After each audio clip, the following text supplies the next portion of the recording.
पुष्प लुटा में खूब आनंदित नृत्य करें, उत्सव मनावें। सभी नर नारी अयोध्या के बड़े प्रसन्न हैं। आज अवधपुर नाचे गावे, आज अवधपुर नाचे गावे, आज अवधपुर नाचे गावे, नाचे गावे हो, नाचे गावे।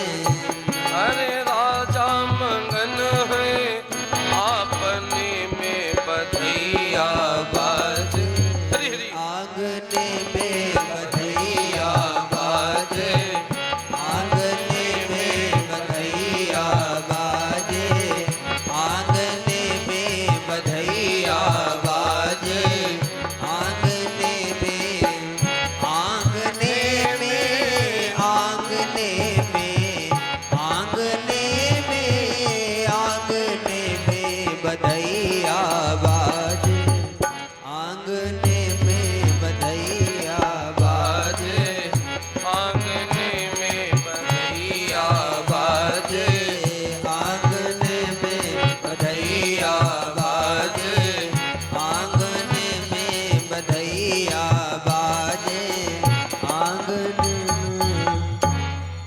लोग अपनी प्रसन्नता को व्यक्त कर रहे हैं अपने अपने भाव में। पूरी अयोध्या सजी हुई है, खूब आनंद लोगों को आ रहा है। राजा ने सोचा कि हम अब दान दें, क्योंकि खुशी के माहौल में दान की प्रथा है। आदमी के घर में कोई खुशी होती तो लोग दान देते हैं। राजा को पुत्र रत्न की प्राप्ति हुई है, इसलिए राजा बड़े आनंदित हैं। राजा ने सोचा मैं दान लुटाऊंगा। राजा ने दान लुटाना प्रारंभ किया। दान लुटाया जा रहा है।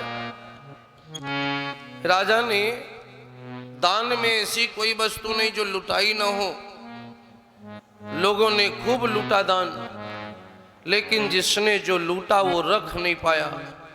सर्वसु दान दीन सब काहू, सबको राजा ने सब दिया, लेकिन जिन पावा रखा नहीं काहू, किसी के पास कोई वस्तु रही ही नहीं। महाराज दशरथ ने दान दिया खूब, और इधर तिथि बदल गई। तिथि आ गई दशमी। दशमी को माता कैकेयी जी ने भैया भरत को जन्म दिया। भरत क्या है? भरत भैया जो है वो धर्म है भगवान के। जहां भगवान जाएंगे पीछे से धर्म भी वहीं आएगा। भैया भरत का जन्म हुआ दशमी को। एकादशी आई तो भैया लक्ष्मण और शत्रुघ्न का जन्म हुआ। 3 दिनों में तीनों माताओं ने अलग अलग दिवस में प्रसव किया। आज 4 भैया श्री अयोध्या में उपस्थित है। राजा दशरथ बहुत ही बड़भागी हैं जिनको 4 पुत्र मिले हैं। मनुष्य की 4 अवस्थाएं होती हैं, 4 ही प्रकार का समय होता है, 4 पुरुषार्थ होते हैं। राजा के 4 ही पुत्र हैं। क्या संयोग है? 4 पुत्र राजा दशरथ जी के आंगन में पालने में झूल रहे हैं। देवता लोगों को सूचना मिली, देवता दर्शन करने को अयोध्या आने लगे। 33 कोटि देवी देवताओं में केवल चंद्रमा भगवान को छोड़ के बाकी सारे देवी देवता श्री अयोध्या जी आए और सबने भगवान के पावन दर्शन भी किए। भोले बाबा भी आज अयोध्या जी की गलियों में डमरू बजा रहे।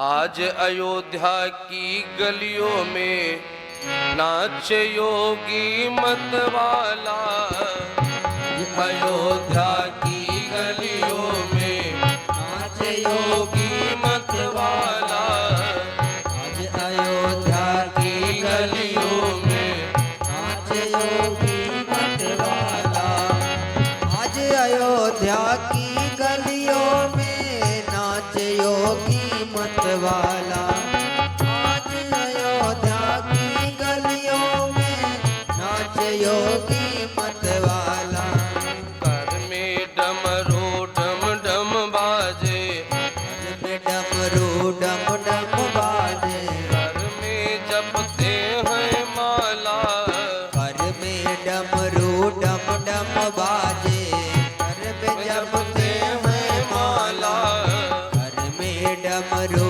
डम डम बाजे घर में जपते हैं माला घर में डमरू डम डम बाजे देखो जपते हैं माला घर में डमरू डम डम बाजे देखो जपते हैं माला आज अयोध्या की गलियों में नाच योगी मत वाला आज अयोध्या की गलियों में नाच योगी मत वाला आज अयोध्या की गलियों में नाच योगी मत वाला अलग निरंजन खड़ा पुकारे दशरथ लाला अलग निरंजन खड़ा पुकारे देखूंगा दशरथ लाला अलग निरंजन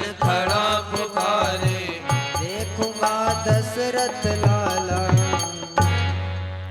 भगवान शिव डमरू बजा रहे हैं आज अयोध्या जी की गलियों में। देवता खूब भगवान के दर्शन कर रहे हैं।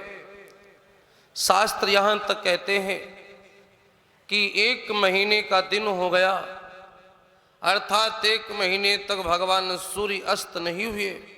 मास दिवस कर दिन भव मरम न जाने कोय। 1 महीने का दिन हो गया और संसार में किसी को पता भी नहीं चला। सूर्य भगवान अस्त ही नहीं हुए। चंद्रमा भगवान को छोड़ के बाकी सब देवताओं ने खूब भगवान के दर्शन किए, खूब भगवान का दर्शन लाभ लिया। चारों भैया पालने में झूलते हैं।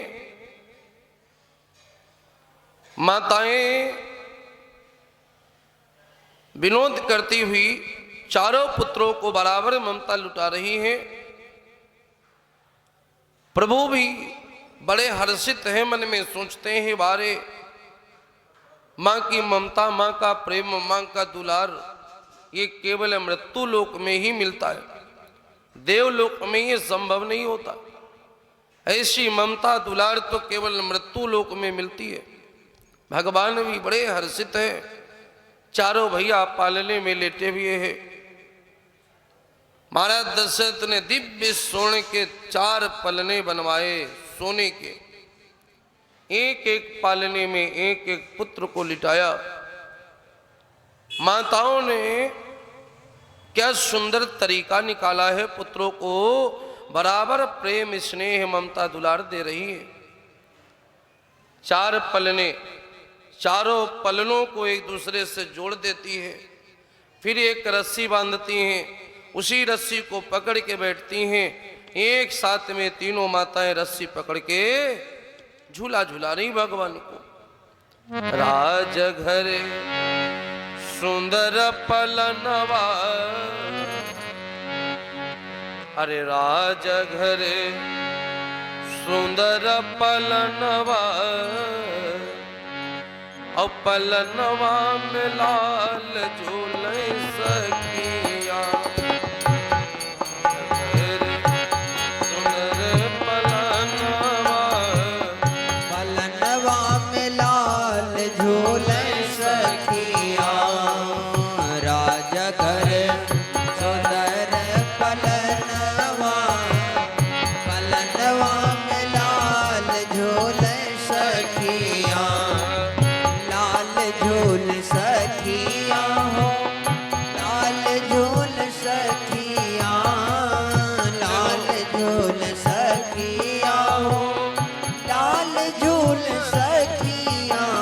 पलनवा में लाल झूले सखियाँ राजा घर दर पलनवा पलनवा में लाल झूले सखियाँ राजा घर सुंदर पलनवा पलनवा में लाल झूले सखियाँ।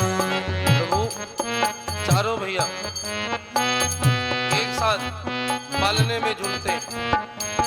माताएं चारों पल्ले को एक से जोड़ के एक मुख्य रस्सी बांध के झूला रही है।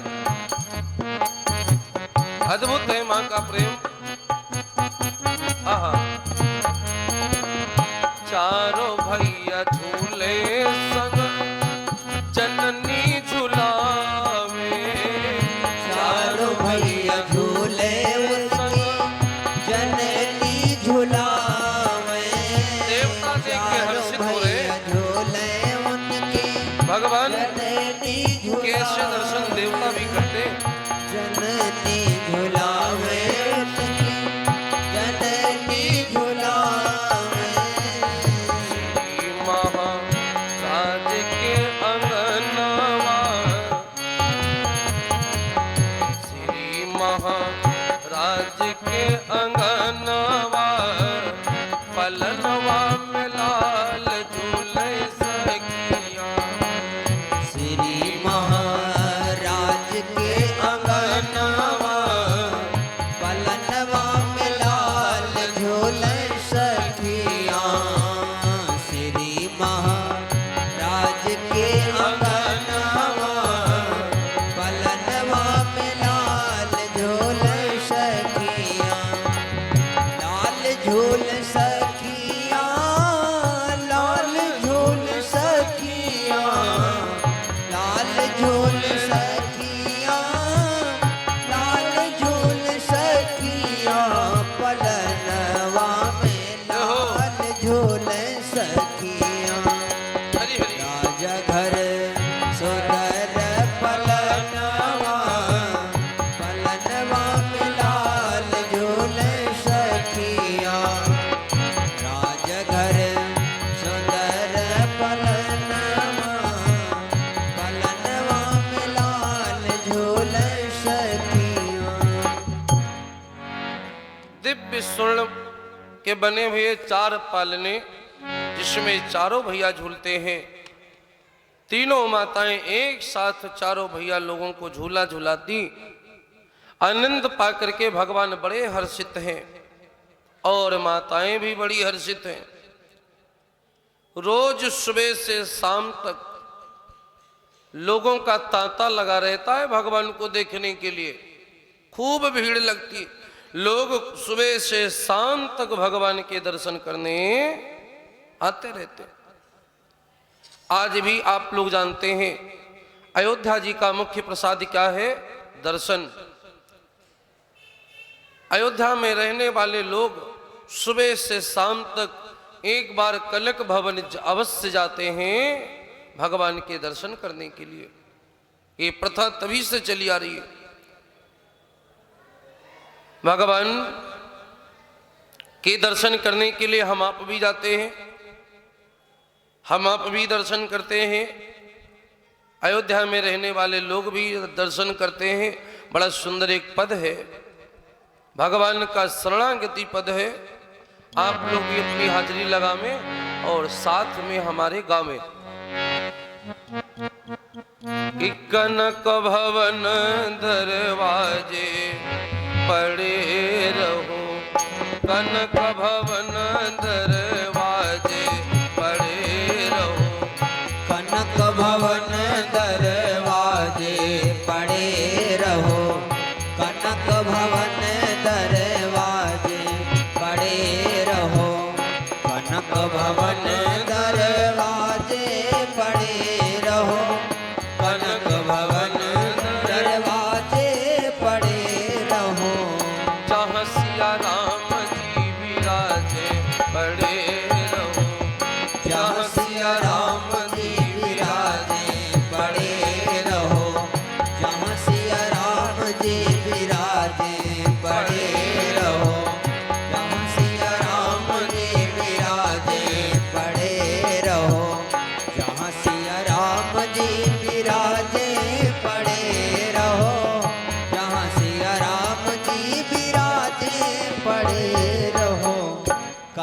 भवन दरवाजे पड़े रहो, कनक भवन दरवाजे पड़े रहो, कनक भवन दरवाजे पड़े रहो। सुंदर शोभा साजे पड़े रहो, सुंदर शोभा साजे पड़े रहो, सुंदर शोभा साजे पड़े रहो, सुंदर शोभा साजे पड़े रहो। कोटि काम छवि लाजे पड़े रहो, कोटि काम छवि लाजे पड़े रहो, कोटि काम छवि लाजे पड़े रहो, कोटि काम छवि लाजे पड़े रहो, कोटि काम छवि लाजे पड़े रहो। कनक भवन दरवाजे पड़े रहो, कनक भवन दरवाजे, कनक भवन दरवाजे पड़े रहो, कनक भवन दरवाजे पड़े रहो, कनक भवन दरवाजे पड़े रहो, कनक भवन दरवाजे पड़े रहो। बोले रघुनंदन सरकार की, बोले भक्तोर भगवान की। भगवान का दर्शन करने के लिए अयोध्या में सभी नर नारी सुबह से शाम तक एक बार अवश्य आते हैं। देवियां जब आपस में मिलती हैं एक दूसरे से, तो नगर की महिलाएं एक दूसरे से मिलने पर चर्चा करती है, कहती है बहन जब से कौशल्या जी के लल्ला को देखी हूं ना, मन उसी में रखा है, मन करता है वहीं बैठी रहूं, कौशल्या जी के लल्ला में ही मन बस गया है। तो दूसरी देवी कहती है कि मैं भी जाती हूं, देखती हूं, लेकिन मन नहीं भरता। भगवान के दर्शन करने के बाद भी हमारी इच्छा नहीं भरती, मन मेरा भी यही करता है कि वहीं बैठी रहूं। एक देवी बोली कि देखो बहन, जब से कौशल्या जी के लाला को देखी हूं तब से हमारा तो मन काम में लगता ही नहीं है। घर के काम काज सब पड़े रहते हैं, मन नहीं लगता काम काज में। अरे जब से निहर ली सखी हो कौशल्या ललनवा, अरे भुलाई गईली, अरे भुलाई गईली, घर बार यौ दुअरवा भुलाई गईली, घर बार यौ दुअरवा भुलाए गईली, घर बार यौ दुअरवा भुलाए गईली, घर बार यौ दुअरवा भुलाए गईली। जब से निहारली सखी, जब से निहारली सखी, कौशल्या ललनवा भुलाए गईली, ओ भुलाए गईली, घर बार यौ दुअरवा भुलाए गईली, घर बार यौ दुअरवा भुलाए गईली, घर बार यौ दुअरवा भुलाए गईली, घर बार यौ दुअरवा भुलाए गईली। देवियां बात करती हैं, जब से कौशल्या जी के लाला को देखी हूं, मन तो कौशल्या जी के लाला में ही रखा रहता है। अब घर बार अपना अच्छा नहीं लगता, कोई काम करने में मन ही नहीं लगता। ये देवियां सब आपस में बात करती हैं। भगवान के दर्शन करने के लिए सभी नर नारी सुबह शाम दोपहर जब भी जिसको मौका मिलता है लोग आते रहते। चारों भैया झूलते हैं पालने में, रानी देख देख के हर्षित होती हैं, तीनों माताएं। राजा भी देख करके राम जी को बहुत ही हर्षित होते हैं।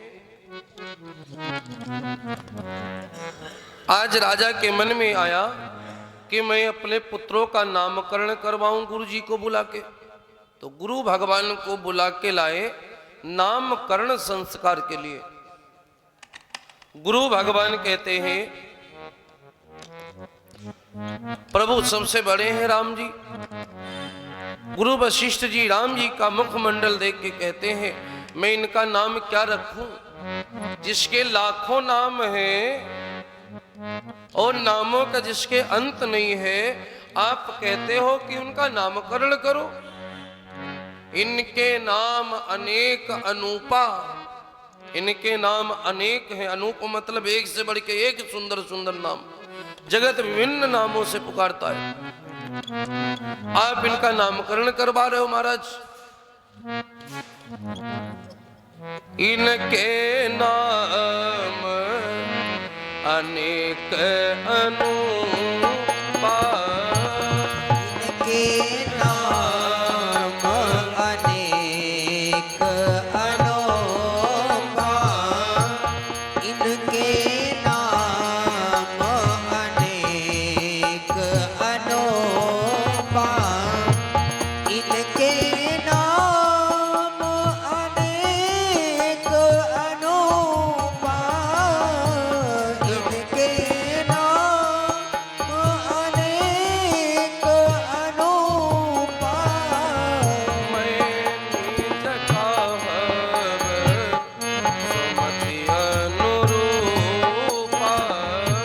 मैं न पुकारहूँ सुमति अनुरूपा, मैं न पुकारहूँ सुमति अनुरूपा, मैं न पुकारहूँ सुमति अनुरूपा।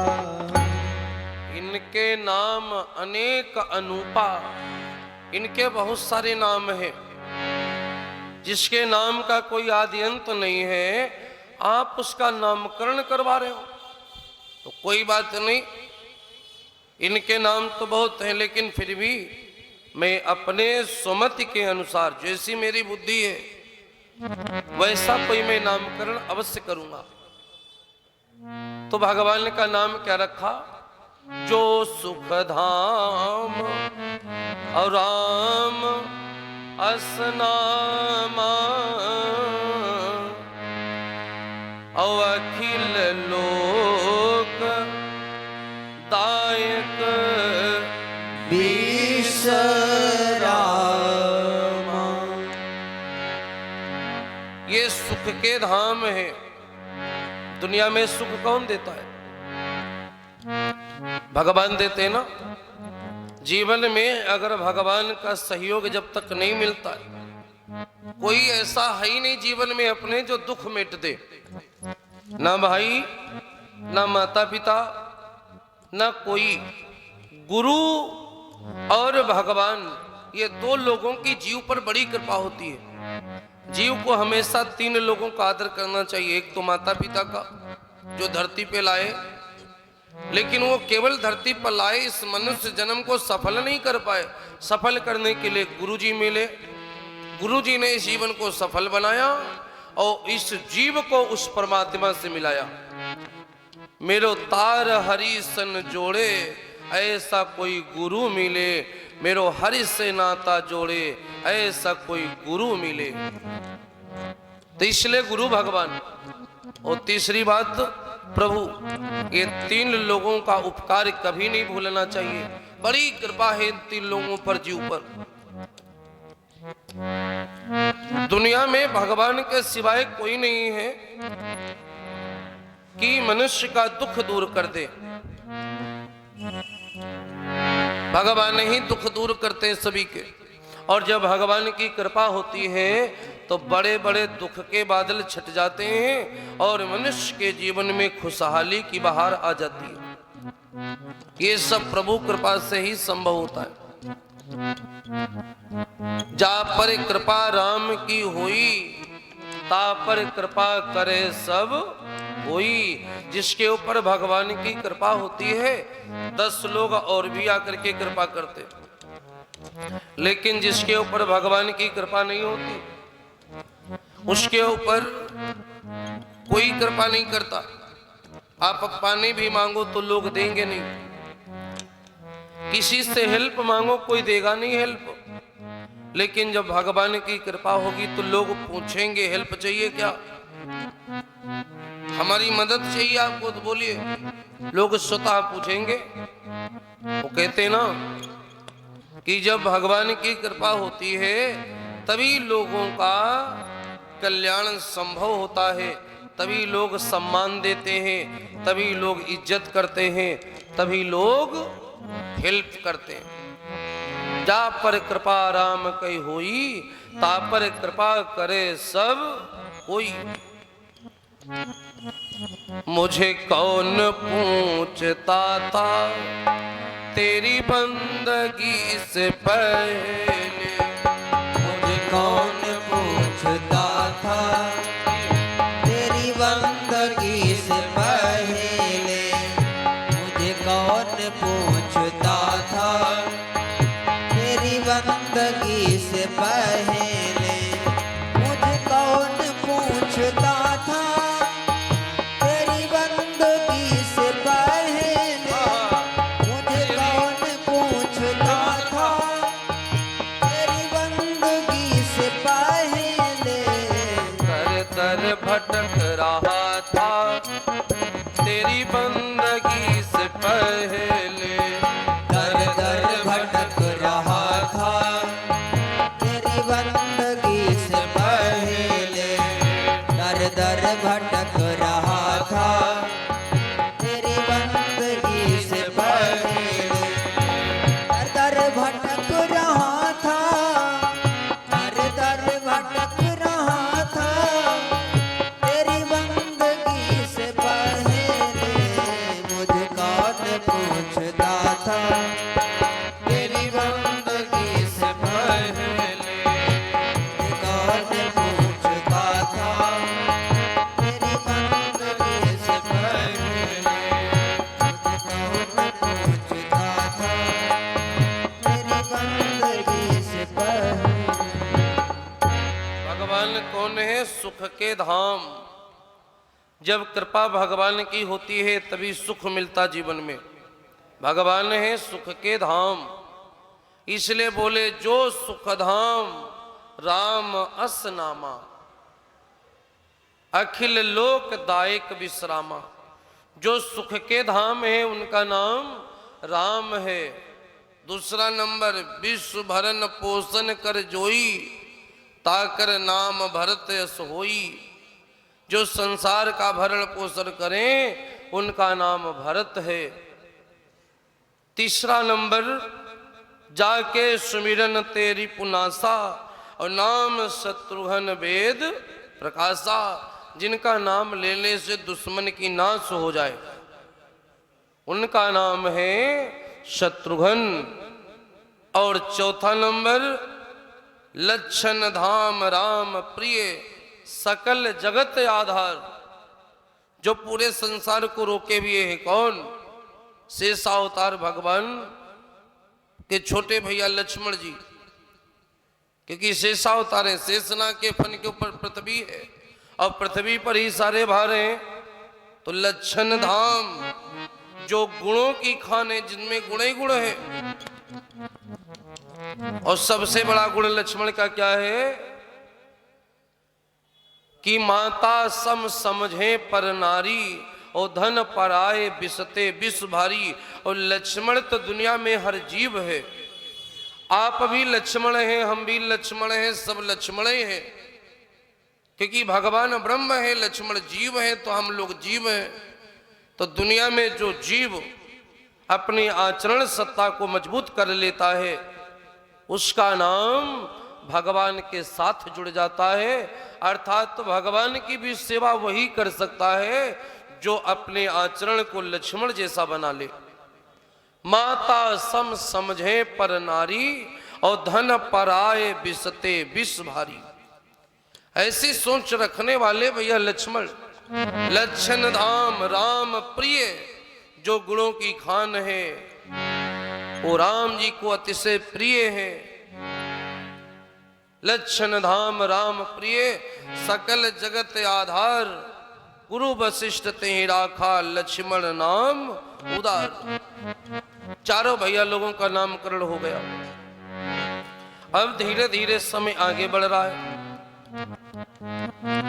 नामकरण के बाद में दूसरा जो संस्कार होता है वो होता है जनेऊ संस्कार, यज्ञोपवीत। जनेऊ संस्कार भगवान का चारों भैया लोगों का हुआ गुरु भगवान की उपस्थिति में। भाई कुमार जब ही सब भ्राता, भाई कुमार जब ही सब भ्राता, भाई कुमार जब ही सब भ्राता, भाई कुमार जब ही सब भ्राता, भाई कुमार जब ही सब भ्राता, ओ दीन जने माता, दीन जने वो गोरो पीत माता, दीन जने वो गोरो पीत माता, दीन जने वो गोरो पीत माता। जनेऊ संस्कार हुआ और जनेऊ संस्कार होने के पश्चात पढ़ने के लिए भगवान गए। गुरु ग्रह गयो पढ़न रघुराई, अल्पकाल विद्या सब पाई। पढ़ने के लिए चारों भैया गए। भगवान को सब मालूम है। अच्छा, एक बात और भी है कि हम आप में अगर किसी को किसी बात का ज्ञान हो जाए और दोबारा बोलो कि वही बात सुनो, तो आदमी के तो हम नहीं सुनेंगे, हम खुद ही ज्ञानी है, हम खुद ही मालूम। जिसको सुंदरकांड याद होता वो दूसरे का सुंदरकांड सुनाया हुआ नहीं सुनता है, क्योंकि उसके ऊपर अभिमान सवारी ले लेता है। और अभिमान एक ऐसी चीज है जो अच्छे अच्छों को दिवक की तरीके से खा जाता है। कोई नहीं सुनना पसंद करता। एक ज्ञानी भी दूसरे ज्ञानी की बात सुनना पसंद नहीं करता, क्योंकि कई बातें ऐसी होती जो कड़वी होती हैं लेकिन सुनने में लोगों को थोड़ा अच्छा नहीं लगता, क्योंकि कड़वी बात अच्छी नहीं लगती लेकिन कड़वी सत्य होती है। अगर 10 विद्वान भी बैठे हों, पहली बात तो 10 विद्वान कभी एक साथ बैठते नहीं है। कोई बुला ले भले, 10 संत कभी एक साथ नहीं बैठते। वो बेचारे मजबूरी में इसलिए बैठते भी हैं, तो मजबूरी में बैठते हैं क्योंकि किसी भगत ने बुलाया 100 भक्तों को, 100 संतों को, तो बैठेंगे। 100 ने कहा 1000 बैठे, क्योंकि सबका अपने बैठने का उद्देश्य है। लेकिन कह दो गोष्ठी के लिए, संसार कल्याण के लिए 10 संत एक साथ बैठ जाए संभव नहीं, 10 विद्वान एक साथ बैठ जाए संभव नहीं। 10 जुआरी बैठ सकते हैं, वो बैठते भी हैं। 10 शराबी बैठते हैं। शराब पीने वाले अपने समय से एक जगह इकट्ठा हो जाते, जितने भी होते ग्रुप में सब इकट्ठा हो जाते। गांजा भांग खाने पीने वाले लोग अपने समय से इकट्ठा हो जाते। लेकिन पूजा ध्यान करने वाले, कराने वाले लोग अपनी मर्जी से कभी नहीं इकट्ठा होते। क्यों? क्योंकि ज्ञान का प्रभाव है ना।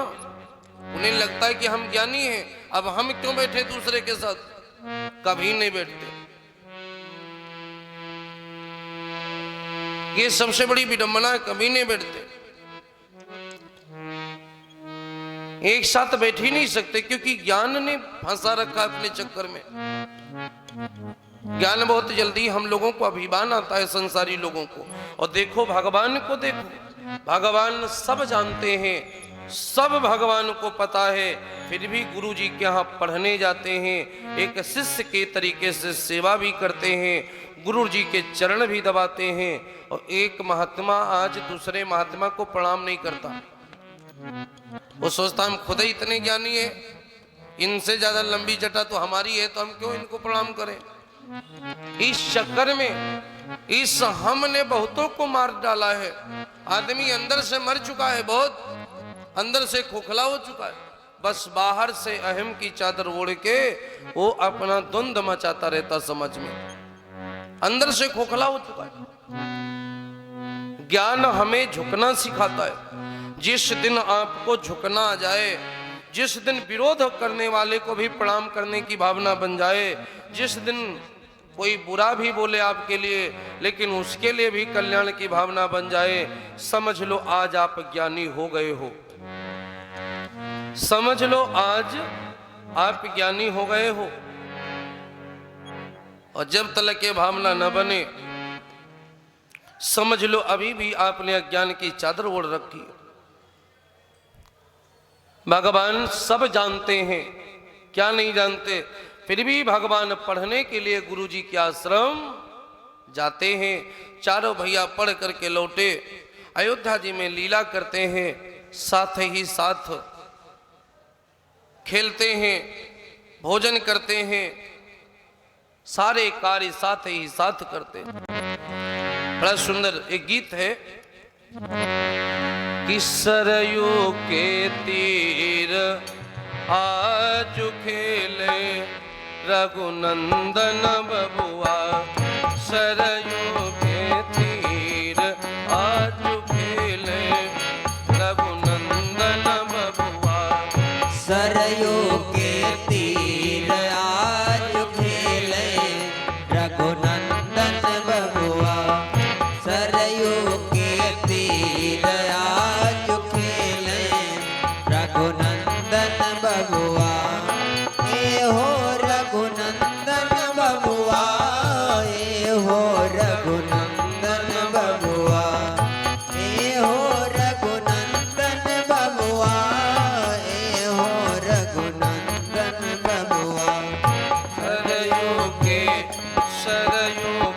तीर आज खेले रघुनंदन बबुआ, सरयू के तीर आज खेले रघुनंदन बबुआ, सरयू के तीर आज खेले रघुनंदन बबुआ।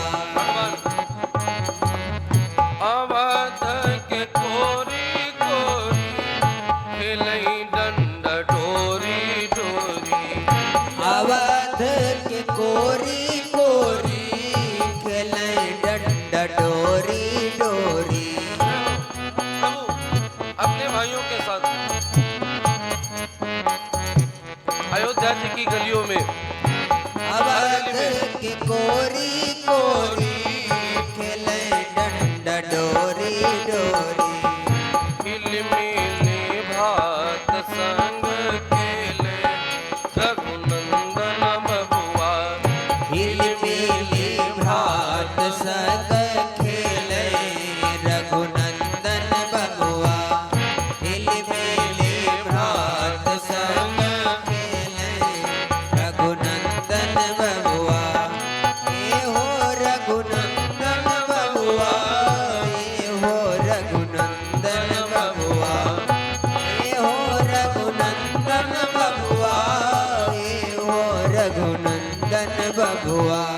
सरयू के तीर आज खेले रघुनंदन बबुआ, सरयू के तीर आज खेले रघुनंदन बबुआ, सरयू के तीर आज खेले रघुनंदन बबुआ। बोलिए रघुनंदन सरकार की। भगवान अपने भैया लोगों के साथ में खेलने के लिए सरयू जी के तट जाते हैं, साथ ही साथ में खेलते हैं, साथ ही साथ में पढ़ने गए, साथ ही साथ भोजन करते हैं, विश्राम करते हैं। पूज्य संत गोस्वामी जी महाराज बड़ा सुंदर वर्णन करते हैं। भगवान की बाल लीलाओं का ये वर्णन है। पार्वती जी के तीसरे प्रश्न की कथा है कि बाल चरित्र किम कीन उदारा, भगवान के बाल चरित्र कैसे हैं। बड़ा सुंदर वर्णन गोस्वामी जी महाराज करते रामायण में कि जब राजा दशरथ भोजन करने बैठते हैं तो भगवान को बुलाते हैं। आप भी संत मुनि जन जब भोग लगाते हैं, ओम तदीयम वस्तु गोविंदम तुभ्रमेव समर्पये ग्रहंसाम को भूतवा मंत्र बोलते हैं। इसका अर्थ यही है कि भगवान हम आपको याद कर रहे हैं, बुला रहे हैं, अपने भाव में आप आ जाओ, आप भी प्रसादी पालो पहले, फिर हम भी पावे। भगत का यही लक्षण है, पहले भगवान को पावा करके ही पाना चाहिए। दो चीजें हैं, एक खाना, दूसरे पाना। खाता कौन है? दलिद्री। जो बिना भोग लगाए भोजन ग्रहण करते हैं वो खाते हैं, वो खाने की श्रेणी में आते हैं, और खाने वाला व्यक्ति दलिद्री होता है। और जो ठाकुर को पवा करके पाते हैं वो खाते नहीं, वो पाते हैं। पाया प्रसाद जाता है और खाया खाना जाता है। तो खाओ तो फिर खाना खा रहे हो, और पावो तो समझ लो प्रसाद पा रहे हो। महिमा महाप्रसाद की पावो प्रेम लगाए। तो भगवान को याद किया जाता है। राजा दशरथ जब भोजन करने बैठते हैं तो भगवान को बुलाते हैं। भोजन करते और बोल जब राजा तो नहीं आवत तजी बाल आजा। भगवान को राजा बुलाते हैं भोजन के समय कि राम आ जाओ, लेकिन भगवान कैसे आवे? भगवान नहीं आते। आते क्यों नहीं है?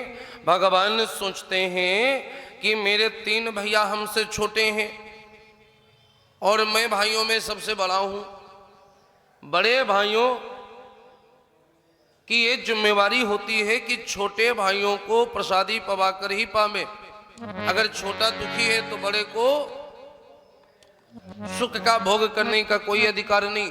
भगवान सोचते हैं ये सब मेरे छोटे भाई हैं और इन्होंने प्रसाद पाया नहीं। भगवान सोचते हैं इनको पिताजी ने बुलाया नहीं और मुझे बुला रहे हैं तो मैं कैसे जा सकता हूं?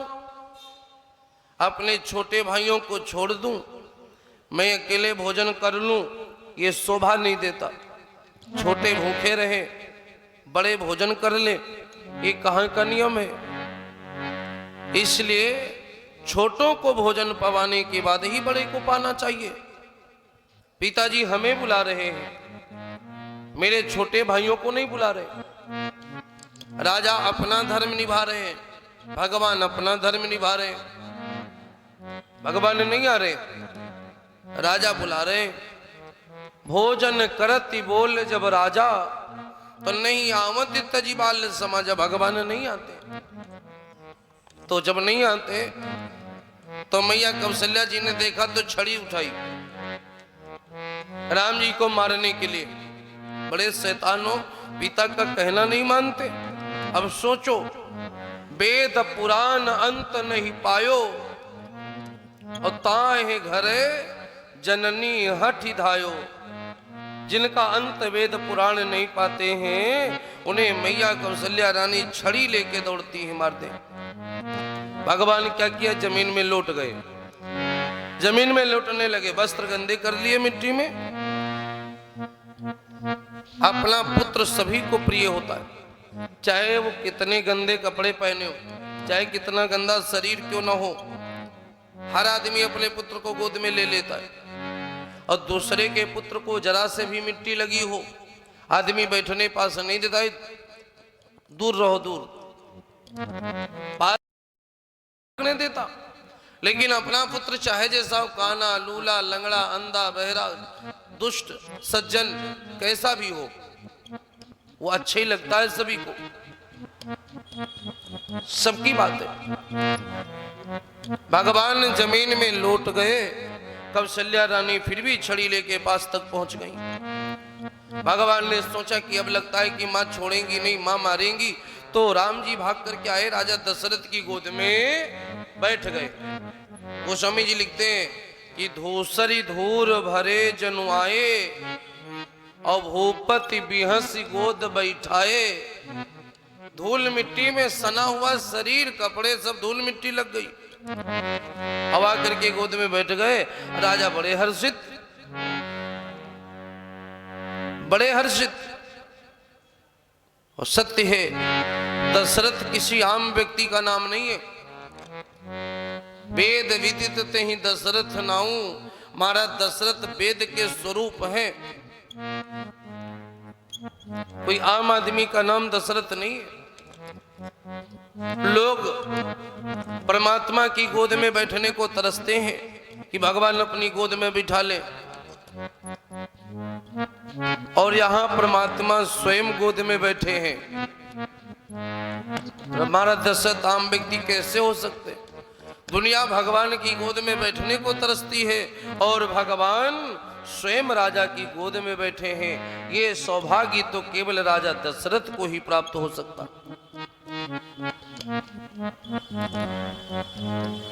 राजा दशरथ उस व्यक्ति का नाम है जो परमात्मा के प्रेम में प्राण भी त्याग दे। आदमी चाहे जितना भगवान से प्रेम करता हो, मरने की नौबत आवे तो आदमी कहेगा भैया मरेंगे नहीं, देखो हम मरेंगे नहीं, बाकी सब करेंगे। लेकिन राजा दशरथ वो प्रेमी है भगवान के, जो भगवान के लिए मरने तक को हर क्षण तैयार रहे, और मरे भी भगवान के प्रेम में ही, प्रेम विरह में ही प्राण त्यागे। जब भगवान बन चले गए तो राम राम कही राम कही, राम राम कही राम, तनु परिहर रघुबर बिरे, राव गयो सुरधाम।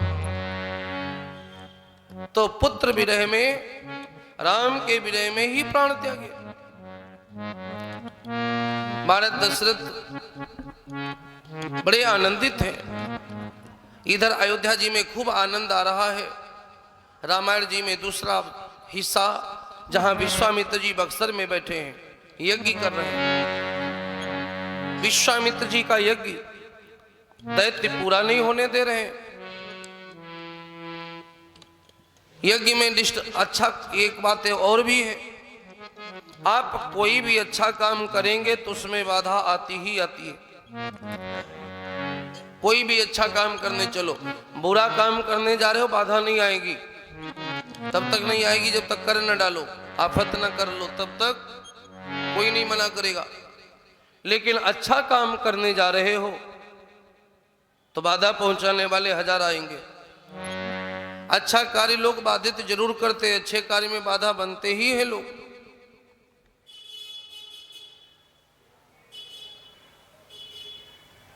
यज्ञ संसार की रक्षा के लिए होता है। विश्वामित्र जी जन कल्याण के लिए यज्ञ करते, लेकिन दैत्य नहीं होने देते। दैत्य वही है जो भगवान के काम को होने न दे, धर्म का काम होने न दे, अच्छा काम होने न दे। वही दैत्य जो ना माने वही मत दानो, तो यज्ञ नहीं हो पा रहा है। गोस्वामी जी लिखते हैं, विश्वामित्र महा मुनि ज्ञानी, विश्वामित्र महामुनि ज्ञानी, बसई विपिन शुभ आसम जानी, बसहि विपिन शुभ आश्रम जानी, बसहि विपिन शुभ आश्रम जानी, बाधि तनय मन चिंता व्यापी, बाधि तनय मन चिंता बिनु मरहि न निश्चर पापी। हरि बिनु मरहि न निश्चर पापी। अब मुनि बर मन की विचारा। तब मुनि बर मन कीन विचारा। प्रभु अवतरऊ हरन महिभारा। प्रभु अवतरे वो हरण महिभारा। प्रभु अवतरे वो हरण महिभारा। भगवान के हेल्प के बगैर, बिना भगवान की मदद लिए ये यज्ञ संपन्न नहीं होगा। अब इसलिए अब भगवान को लाना चाहिए। विश्वामित्र जी जानते हैं कि भगवान का अवतार हो चुका है। राजा दशरथ जी के घर राम जी के स्वरूप भगवान पधारे हैं। लाना चाहिए भगवान को, क्योंकि भगवान ने ही कहा था, जनि डर पहु मुनि सिद्ध सुरेशा। जन डर बहु मुनि सिद्धि सुरेशा। जन डर बहु मुनि सिद्धि सुरेशा। तुम लागी धरि हो नर भेसा। तुम लागी धरि हो नर भेसा। तुम लागी धरि हो नर भेसा। तुम लागी धरि हो नर भेसा। तुम लागी धरि हो नर भेसा। तुम लागी धरि हो नर भेसा। भगवान बोले थे आकाशवाणी में कि ऋषि मुनि आप लोग चिंता न करें, मैं अति शीघ्र अवतरित होने वाला हूं तुम ही लोगों के लिए। तो आज विश्वामित्र जी सोच रहे भगवान किसके लिए आए हैं। विप्रधेनु सुर संतहित लीन मनुज अवतार। निज इच्छा निर्मित तनु माया गुण गोपार। भगवान सभी के हित के लिए आए हैं, सभी की रक्षा के लिए भगवान आए हैं। इसलिए भगवान को लाना चाहिए। भगवान को लाना चाहिए, इस विचार से विश्वामित्र जी चले। राम जी को लाने के लिए अयोध्या आए, सरयू जी को पार किया। इधर सूचना मिली राजा दशरथ को कि विश्वामित्र जी आपके दरबार में आ रहे हैं। संत का स्वागत होना ही चाहिए। जो लोग संत का स्वागत करते हैं, भगवंत उनका स्वागत करते, भगवान उनको अपने दरबार में जगह देते। भगवान कहते मोते अधिक संत कर लेखा। जो व्यक्ति हमसे अधिक संत का सम्मान करता है उसे सात्विक भक्ति प्राप्त होती है। इसलिए संत सम्मान जरूरी है। राजा दशरथ तीनों लोकों के मालिक, नारायण के पिता की पदवी पर आसीन है भगवान महाराज दशरथ। और आज एक संत के स्वागत में दौड़े जा रहे हैं। यहाँ आदमी एक थोड़ा सा प्रमोशन हो जाए, अधिकारी हो जाए, फिर सोचता का बाबा जी के पैर छुए। हम तो साहब हैं, हम तो अधिकारी हैं।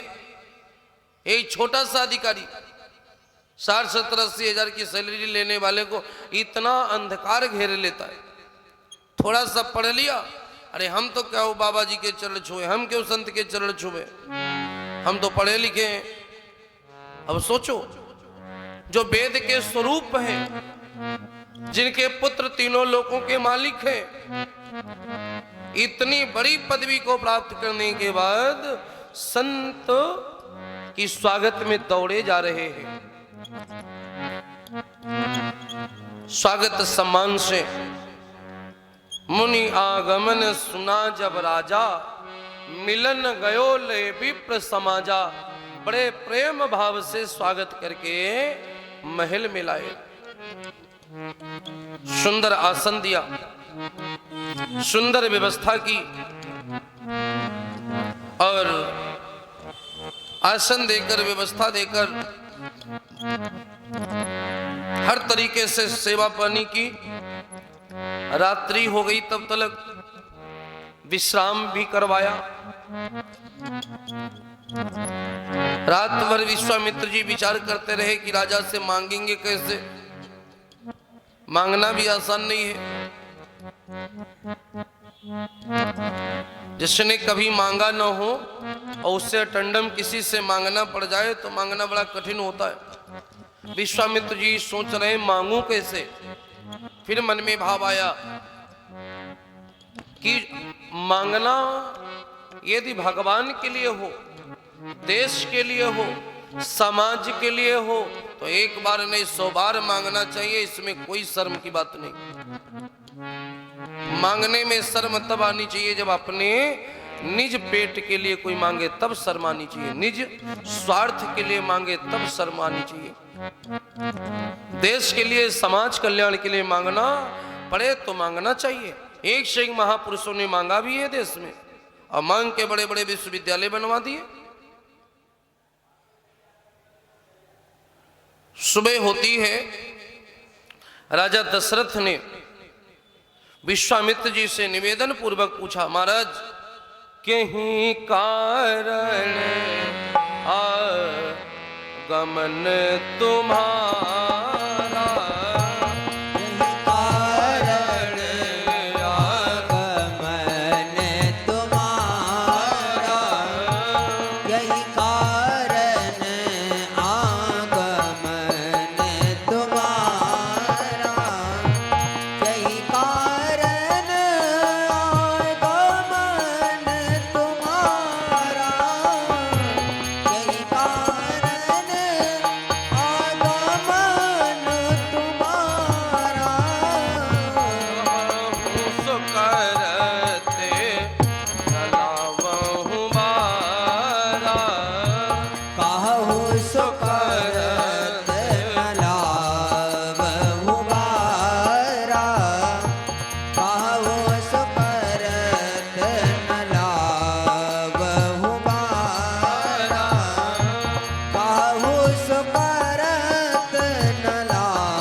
कारण आगमन तुम्हारा और कहौ सो करत न लामो बारा।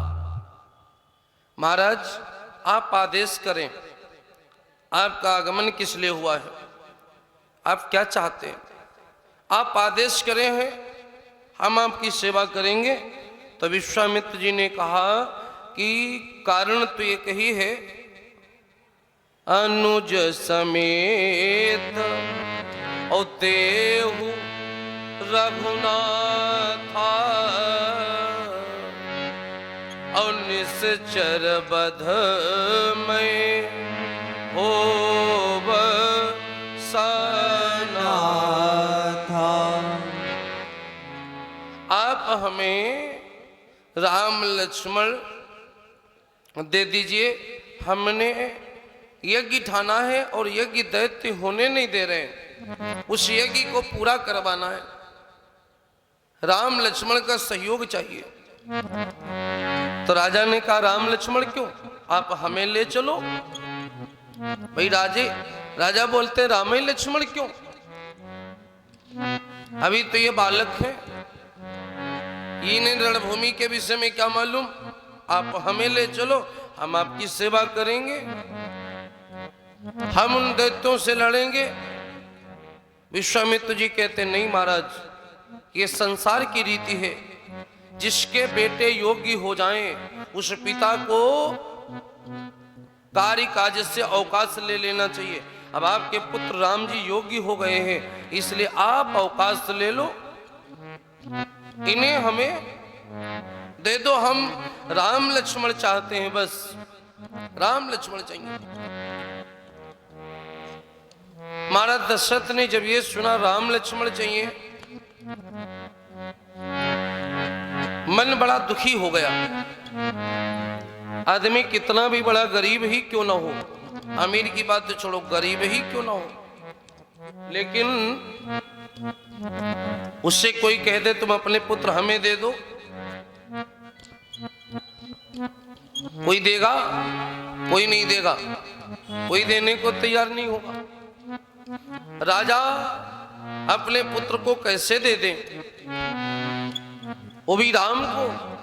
तो मन में ये भाव आया कि मना भी करूं तो कैसे मना करूं, है कि संत को मना करना भी ठीक नहीं है। तो बोलते हैं महाराज ऐसा करो, राम को ना मांगो और राम के बदले में कुछ और मांगो। 2 अक्षर राम के नाम में है, इसलिए 2 अक्षर की और भी चीजें हमारे राज्य में है, उन्हें मांगो। मांगो भूमि धेनु धन कोसा, सर्वसु देव आज सहरोसा। महाराज आप कुछ भी मांग लो, रुपया पैसा जगह जमीन धन दौलत कुछ भी मांगो, सब ले जाओ। और इतने से भी अगर काम न चले तो मेरे प्राण चाहिए तो बोलो, हम उनको भी मना नहीं करेंगे। देह प्राण ते प्रिय कछु नाही, और सो मुनि देव निमिष एक माही, लेकिन राम देति नहीं बनत गुसाई। आप राम ना मांगो, बाकी सब मांगो, सब कुछ ले जाओ, बस राम को छोड़ के। राघव, सुंदर गीत है यहाँ पर, महाराज दशरथ के भाव है जो विश्वामित्र जी से कहते, महाराज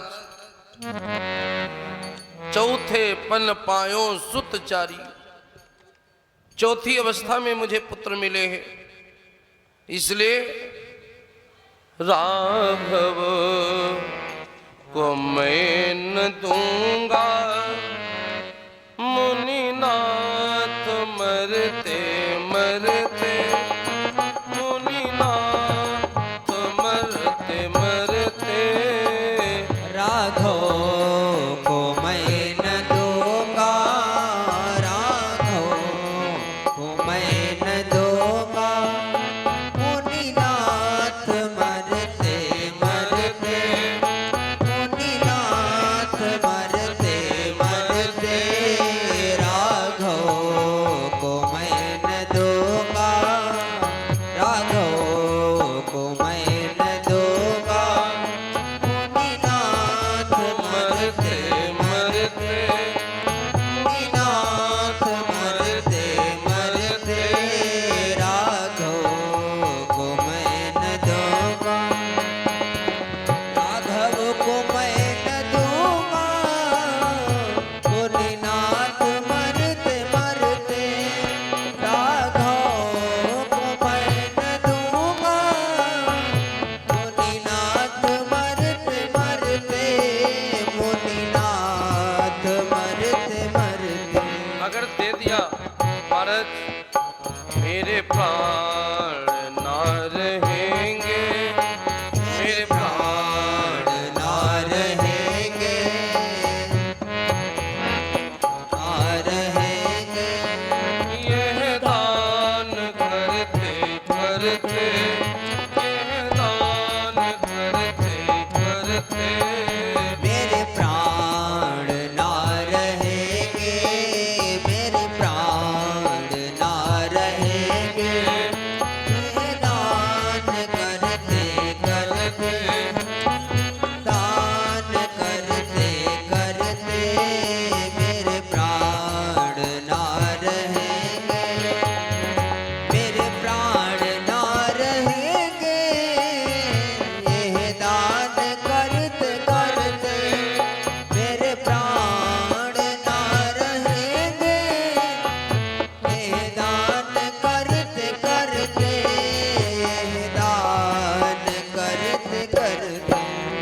राघव को मैं न दूंगा, राघव को मैं न दूंगा, मुनिनाथ मरते मरते, मुनिनाथ मरते मरते। राघव को मैं न दूंगा, राघव को मैं न दूंगा, मुनिनाथ मरते मरते, मुनिनाथ मरते मरते। राघव को मैं न दूंगा। महाराज आप राम ना मांगो, बाकी सब ले जाओ। राम को छोड़ के मेरे राज्य में जो कुछ है सब ले जाओ, बस राम ना मांगो। इतनी देरी पर वशिष्ठ जी का आगमन हो गया। वशिष्ठ जी राजा दशरथ को समझाते हैं, राजन, पहली बात, किसी संत को कोई वस्तु मना नहीं करनी चाहिए, क्योंकि संत अगर आपसे कुछ ले रहे हैं इसका मतलब यह है कि संत कहीं न कहीं आपका कल्याण ही करवा रहे हैं, इसलिए संत को मना नहीं करना चाहिए। संत द्वार से निराश होके चला जाए तो पता नहीं क्या क्या चला जाता साथ में। तो विश्वामित्र जी संत हैं, ये जितना लेंगे उसका दूना करके तुम्हें दे देंगे, परेशान मत हो। यही कारण है विश्वामित्र जी 2 लोगों को ले गए, राम लक्ष्मण, और आगे कहानी कहां तक पहुंची, जनकपुर तक। विवाह हुआ चारों भैया लोगों का। जनकपुर से आए कितने लोग, 4 बहुएं ले गए थे, 2 लौटा के दिया, 4 तो 2 दूना 4। संत हमेशा दे, जो कुछ जिससे लेते उसको दूना कर देते, क्योंकि ये लोग अपने लिए लेते नहीं है, लेते भी हैं तो संसार के लिए ही लेते। अब समझाया जब वशिष्ठ जी ने, तो राजा दशरथ को समझ आई थोड़ी। बताया, राजन, अगर पुत्र किसी का कल्याण करने जा रहा है, किसी का भला करने, तो रोकना नहीं चाहिए, उसे भेजना चाहिए। अगर बेटा देश की सेवा में जा रहा है तो मना नहीं करना चाहिए, उसे भेजना चाहिए। राम को अवसर मिला है इस देश की सेवा करने का, उन दैत्यों को मारने का, इसलिए रोको मत, जाने दो। तब महाराज दशरथ ने राम लक्ष्मण विश्वामित्र जी को भेंट किए। राम लक्ष्मण को लेकर के विश्वामित्र जी महाराज वहां से प्रस्थान किए, सरयू जी को पार किया, आगे जंगल में पहुंचे। ताड़का से भेंट हुई। चले जात मुनि दीन दिखाई, विश्वामित्र जी जा रहे हैं और अटंडम सामने ताड़का दिखाई पड़ी, तो राम जी को बोलते हैं विश्वामित्र जी, राम देखो यही ताड़का है। चले जात मुनि दीन दिखाई, और ताड़का लेटी हुई थी, तो उसने सोचा कोई मेरा नाम ले रहा है, तो दौड़ी उसी आवाज की तरफ, मतलब भगवान के सन्मुख आ गई। सुनी ताड़का क्रोध करी धाई, ताड़का क्रोध में दौड़ी, तो विश्वामित्र जी ने कहा, राम इसको मारो। इसी ताड़का ने, यही बन बसत बहुत मलद देश कारूस बिना से, बहुत संत मुनियों को खाया है, अब इसको तुम मारो। तो राम जी कहते, गुरुदेव ये नारी है, भले इसने अत्याचार किया लेकिन है तो नारी। और शास्त्र कहते वीर पुरुष मारे नहीं नारी, और मुनि नियोग असमंजस भारी। वीर पुरुष कभी नारी को नहीं मारते, ये शास्त्र कहते। तो मैं इसको कैसे मारूं? वीर पुरुष कभी नारी नहीं मारते, तो मैं इसको कैसे मारूं? ये तो नारी है।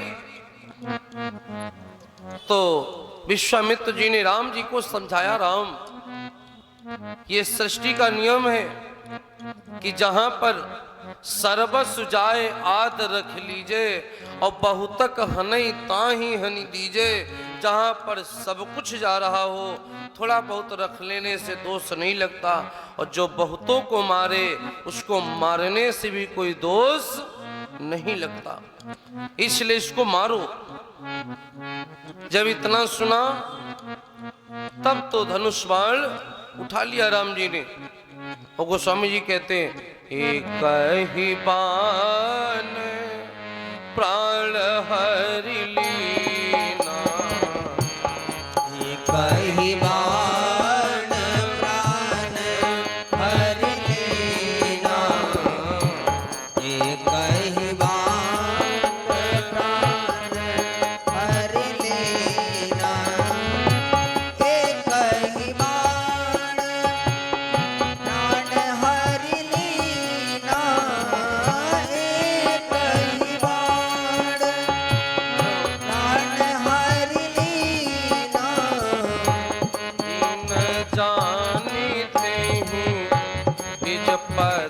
दीना। दीन जानी देहि निज पद दीना। दीन जानी देहि निज पद दीना। एक ही मान प्राण हरि लीना। एक ही मान प्राण हरि लीना। ओ दीन जाने तेहि निज पद दीना। दीन जाने तेहि निज पद दीना। दीन जाने तेहि निज पद दीना। भगवान ने धनुष बाण उठा लिया और ताड़का को मारा। एक ही बाण प्राण हरि लीना और दीन जान तेहि निज पद दीना। भगवान ने सुगति दे दी, वहां से आगे बढ़े। एक बात और भी है, भगवान ने जिसको मारा भगवान ने उसको तारा। जितने लोग भगवान के हाथ से मर गए उतने लोग तर गए। तो दीन जानते ही निज पद दीना, मार के भगवान ने मुक्त कर दिया। और आगे बढ़े तो बक्सर पहुंच गए, जहां पर विश्वामित्र जी का आश्रम है। विश्वामित्र जी के आश्रम पर जाकर के रात्रि व्यतीत किए। शाम हो गई आश्रम पहुंचते पहुंचते, तो रात्रि विश्राम हुआ। रात्रि विश्राम के उपरांत सुबह प्रातः काल राम जी गुरुदेव भगवान से कहते हैं कि ऐसा करें गुरुदेव, आप यज्ञ प्रारंभ करें। प्रात कहा मुनिसन रघुराई, निर्भय यज्ञ करहु तुम जाई। आप यज्ञ करें। और बात भी सही है कि जिसके साथ भगवान है, जिसके साथ हैं रघुनाथ, तो किस बात की चिंता। चरण में रख दिया जब मात, तो किस बात की चिंता। भगवान जिसके साथ हैं उसे चिंता करने की क्या आवश्यकता। कोई चिंता करने की आवश्यकता नहीं है, क्योंकि भगवान साथ में है। उसे निर्भय होकर रहना चाहिए जिसके साथ भगवान हो। भगवान करुणा निधान है। जिस किसी के साथ रहते हैं उसका कभी अनभला होने नहीं देते, क्योंकि वो करुणा निधान है। करुणा निधान रउआ जगत के दाता है। करुणा निधान रहुआ जगत के दाता है। करुणा निधान रहुआ जगत के दाता है। जगत के दाता है। जगत के दाता है। जगत के दाता है। जगत के दाता है। निधान रउआ जगत के दाता है। श्री भगवान रहुआ जगत के दाता है। श्री भगवान रहुआ जगत के दाता है। करुणा निधान रहुआ जगत के दाता है।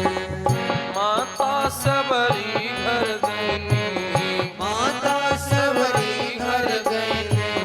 माता सबरी घर गए। प्रेम से बिरवे खैनी। प्रेम से बिरवे खैले। प्रेम से बिरवे खैले। ओ कई के बखान रउआ जगत के दाता है। करी के बखान रहुआ जगत के दाता है। हो करी के बखान रहुआ जगत के दाता है।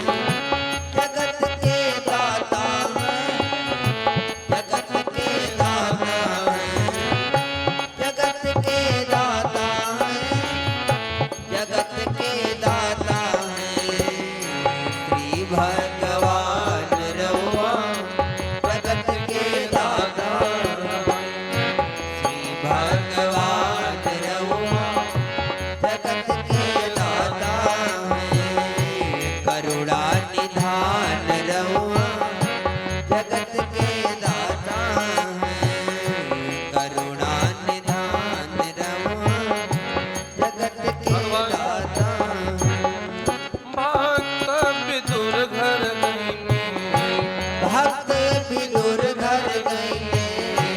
भक्त विदुर घर गईले प्रेम से सगवे खैनी प्रेम से सगवे खैले प्रेम से सगवे खैले कई के बखान रहुआ जगत के दाता हो करके बखान रहुआ जगत के दाता हो करके बखान रहुआ जगत के दाता जगत के दाता जगत के दाता जगत के दाता जगत के दाता है श्री भगवान रहुआ जगत के दाता है श्री भगवान रहुआ जगत के दाता है करुणा निधान रहुआ जगत के दाता है करुणा निधान रहुआ जगत के दाता भगवान इस संसार के दाता है। जो भगवान के सहारे है उसका काम तो कभी बिगड़ ही नहीं सकता। भगवान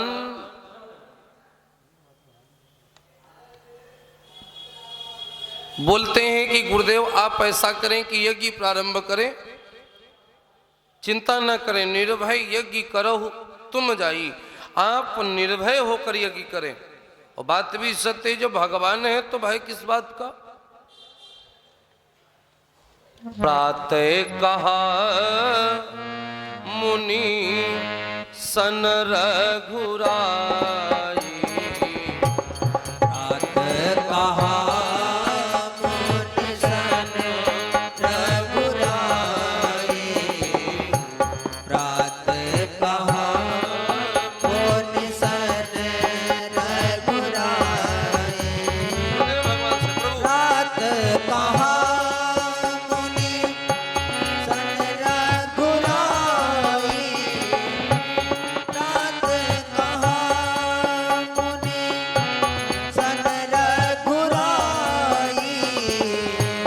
निर्भय जगे करहु तुम जाई, निर्भय यज्ञ करहु तुम जाई ओम करन लागे मुनिधारी, ओम करन लागे मुनिधारी ओ आप रहे मथ की रखवारी, आप रहे मत की रखवारी आप रहे मत की रखवारी विश्वामित्र जी यज्ञ कर रहे हैं। राम जी जो भी दैत्य आ रहे हैं उनको मारते जा रहे हैं। सबका भगवान ने कल्याण किया, मार मार के यज्ञ सफल करवाया। गुरु विश्वामित्र जी यज्ञ संपन्न होने के उपरांत प्रसन्न हुए और प्रसन्न जब गुरु भगवान हुए तो राम और लक्ष्मण जी को दो विद्याएं दी। विद्या बला अति बला हली जय, विद्या बला अति बला ले जय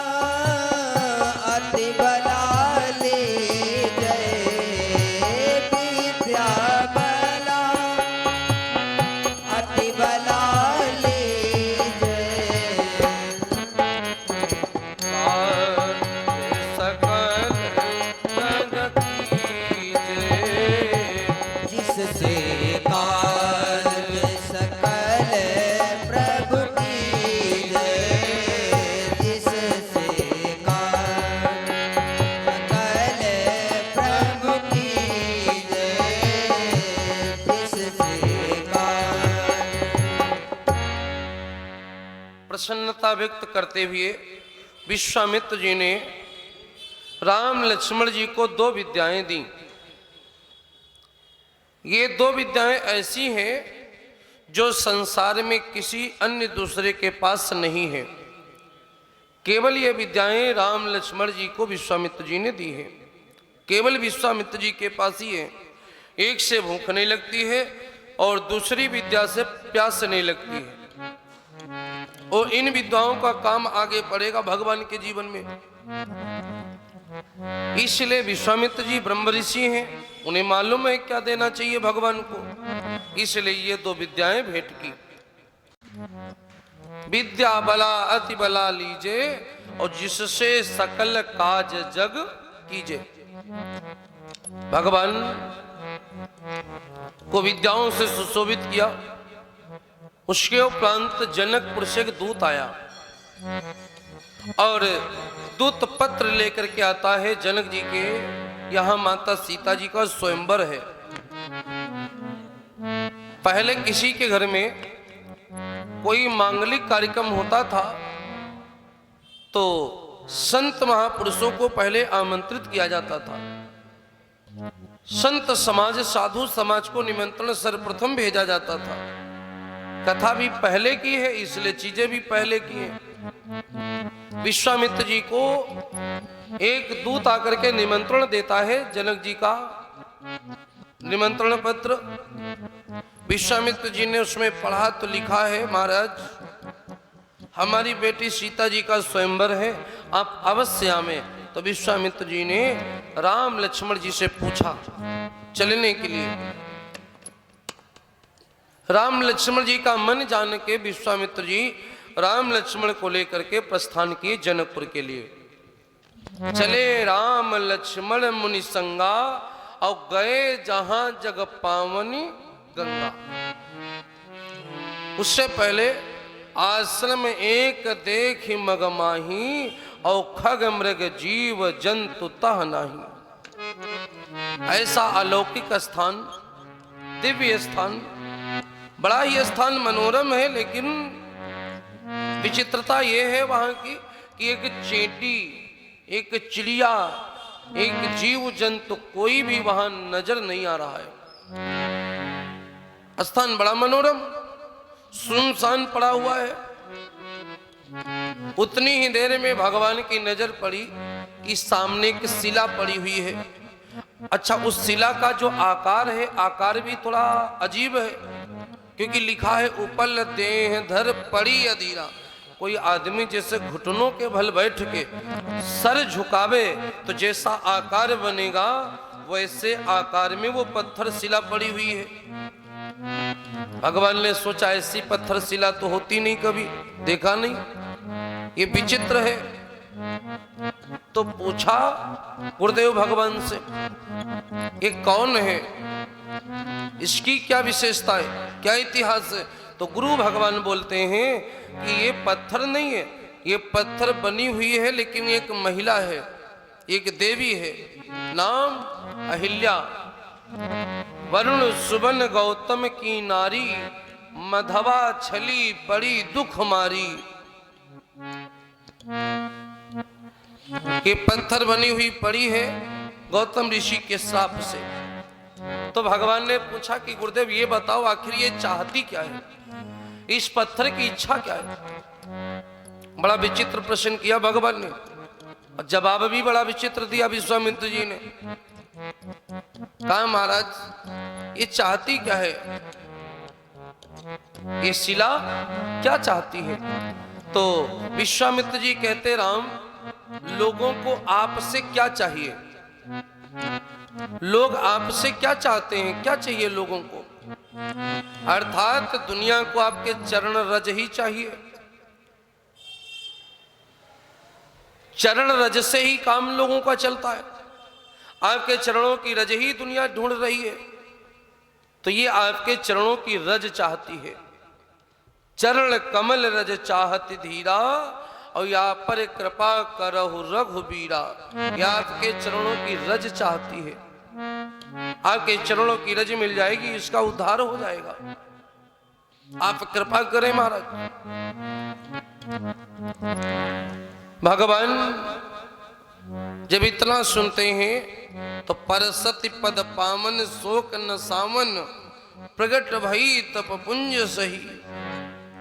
भगवान ने जैसे ही अपना चरण स्पर्श करवाया, जैसे चरणों की रज लगी, वैसे वो पत्थर भी एक नारी हो गई, अपने निज रूप को धारण किया, अहिल्या जी के रूप में आ गई और अपने पतिधाम को चली गई।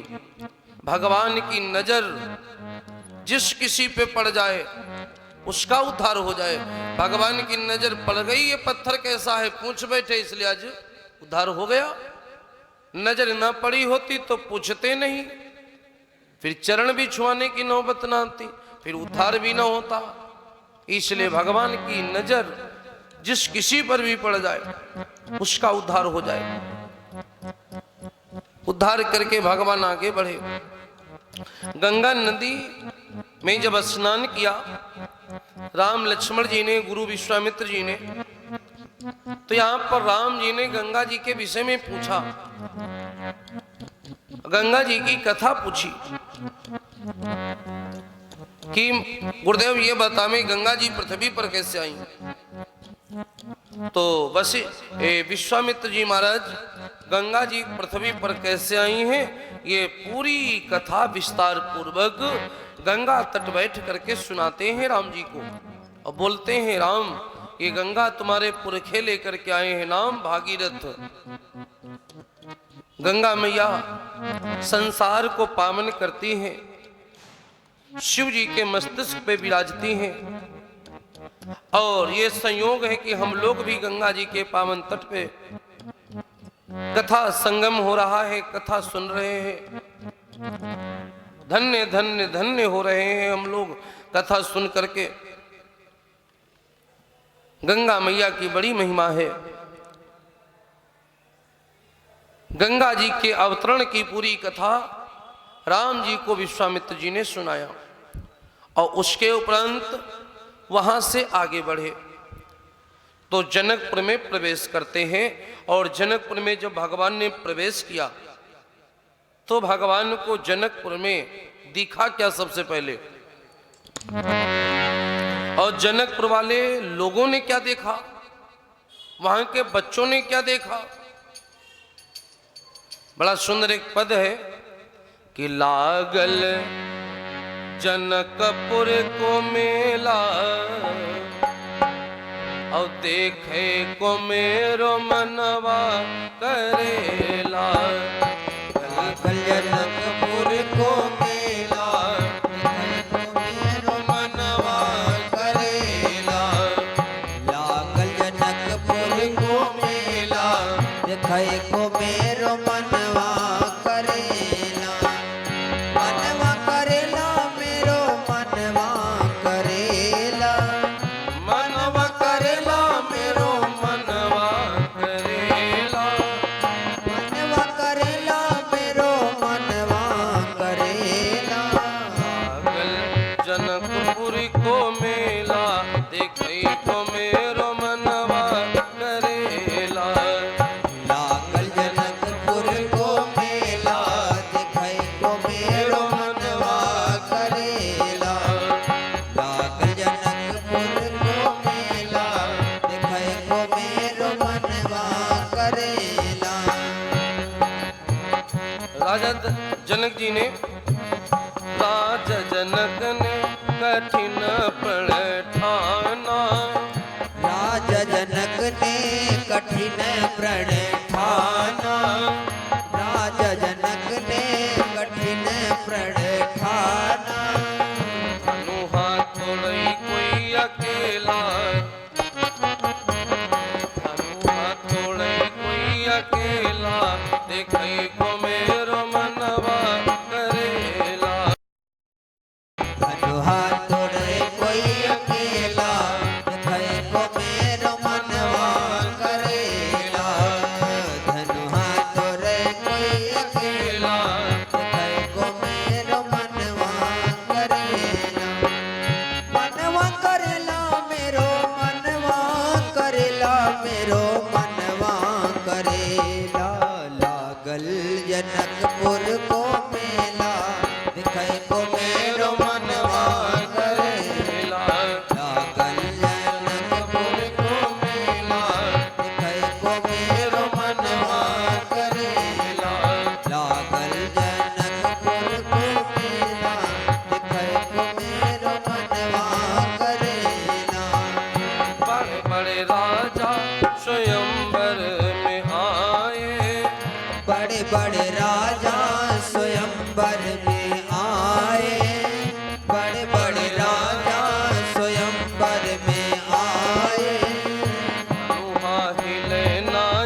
देखई को मेरो मनवा करेला धनुहा हिले ना अकेला देखै को मेरो मनवा करेला धनुहा हिले ना अकेला देखै को मेरो मनवा करेला मनवा करेला मेरो मनवा करेला मेरो मनवा करेला लागल जनकपुर को मेला देखई को मेरो मनवा करेला लागल जनकपुर को मेला देखै को मेरो मनवा करेला लागल जनकपुर को मेला देखै को मेरो मनवा करेला इतनी देरी में बच्चों की नजर पड़ी आहा। पूरब दिशा से एक बाबा जियौले पूरब दिशा से एक बाबा जियोले पूरब दिशा से एक बाबा जियोले संग में लिए दो चेला संग में लिए दो चेला देखई को मेरो मनवा करेला संग में लिए दो चेला देखै को मेरो मनवा करेला संग में लिए दो चेला देखै को मेरो मनवा करेला मनवा करेला मेरो मनवा करेला मेरो मनवा करेला लागल जनकपुर को मेला देखै को मेरो मनवा करेला लागल जनकपुर को मेला देखै को मेरो मनवा करेला लागल जनकपुर को मेला देखै को मेरो मनवा करेला ये तो लोगों ने देखा जब प्रभु नगर में प्रवेश किए, लेकिन प्रभु ने क्या देखा नगर में प्रवेश करते समय? सब सुंदरे सब सुंदर नजर आए। सुभग सुचि संता और ज्ञानवान ज्ञानी गुणवंता। जनकपुर में बच्चा बच्चा सब भगवान को संत की तरीके का दिख रहा है, सब संत भाव लेकर के दर्शन दे रहे हैं। कहते हैं जैसी जैसी दृष्टि होती है उसको वैसी सृष्टि दिखती है। तो भगवान की ऐसी दृष्टि है कि जनकपुर में बच्चा बच्चा सब संत नजर आता है।